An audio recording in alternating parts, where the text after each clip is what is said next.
In the mid-80s, the indomitable mystery around Netaji resurfaced in Faizabad, this time in the form of a mysterious man called Bhagwanji, also named Gumnami Baba.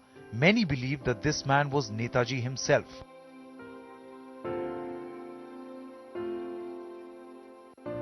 ये जहां भी रहते थे ये धीमे धीमे मरमनिंग हो जाया करती थी कि जो यहाँ शख्स रह रहा है वो नेताजी सुभाष चंद्र बोस है। तो जब ये बात ज्यादा फैलती थी तो चुपचाप अपना स्थान बदल देते थे वो। इस तरह वो सीतापुर रहे, बस्ती रहे, 2 बार में अयोध्या रहे, फिर अयोध्या से वो फैजाबाद आए। This story of Faizabad actually, came into prominence in 1985 when this Faizabad Baba reportedly died, and there was some press coverage in UP and also a little bit in Delhi. हाँ, ये जरूर था कि जो हमारे जिस पोर्शन में रहते थे जो हमारे घर के, उसके पीछे कैंटोनमेंट ग्राउंड है, तो वो उस ग्राउंड के रास्ते से अक्सर इनसे गोपनीय तरीके से मिलने लोग आया करते थे। And also some of the documents recovered from his house tend to show prima facie some kind of a link between him and Subhash Chandra Bose.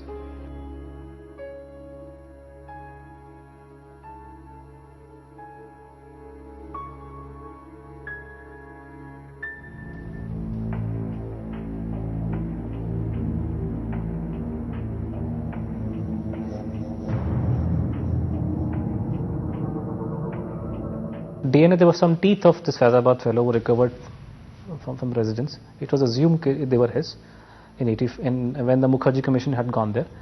And these teeth were tested for DNA testing to CFSL Calcutta and the DNA lab in Hyderabad, Lalji Singh.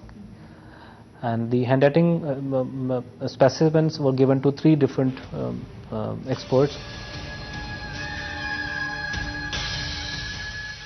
While the 2 government-appointed experts said the handwriting samples did not match, an independent handwriting expert appointed by a leading English daily surprised everyone with his findings.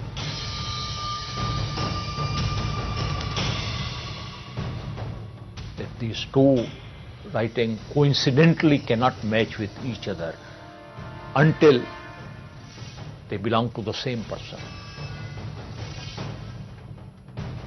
So I will again say that they belong to one and the same person, and this, according to me as an expert, this is a very important evidence and cannot be ignored.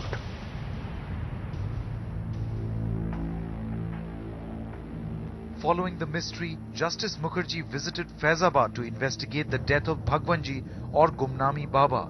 But despite 3 commissions, the government's intent remains under the scanner.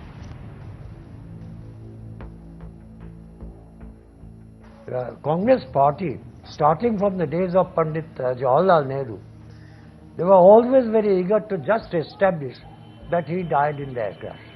See, this Mukherjee commission been done by the BJP people, and everybody thought, oh, BJP is against the Congress, so everything will be revealed.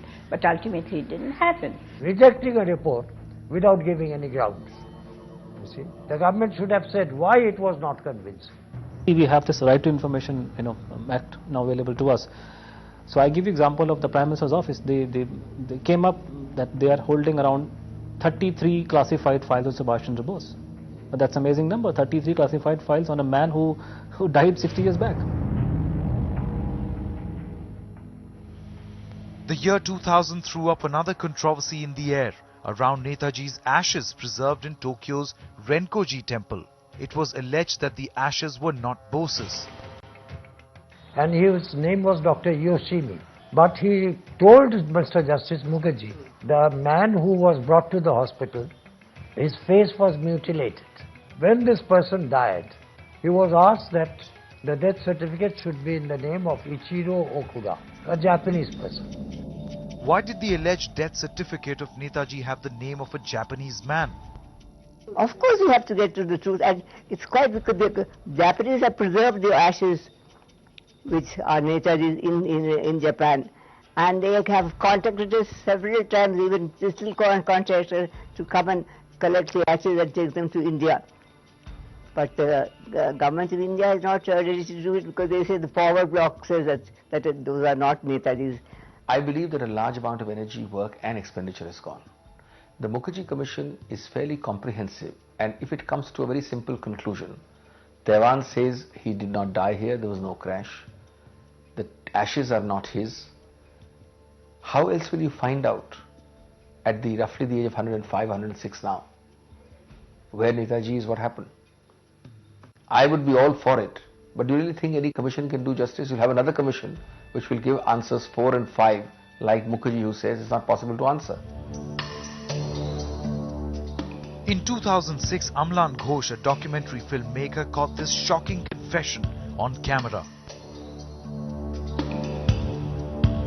Believe me, আমাকে যদি personally বলেন, এটা কিন্তু not to be quoted, বলবেন না কাউকে। I am 100% sure that উনি হচ্ছে। আমাদের তো একটা sensible view নিতে হবে। এটাই হচ্ছে, তার ব্যাপারে আমি কিন্তু 100% sure. So the camera was on and we were discussing many things, of course only about Netaji and his mysterious disappearance, and especially about his possible stay in Faizabad. Caught on the wrong end of the debate, Justice Mukherjee's personal views has raised an uncomfortable question. Could the man in Faizabad be Subhash Chandra Bose? Several stories have surfaced over a period of time about sadhus or ascetics who were allegedly Subhash Chandra Bose. ये स्वामी जी का चित्र है, निश्चित तौर पर बहुत कुछ बातें चित्र बोलने वाले हैं. But there has never been any substantial evidence confirming these claims. The story of Netaji's life and death can be told many a times, but always with a different ending.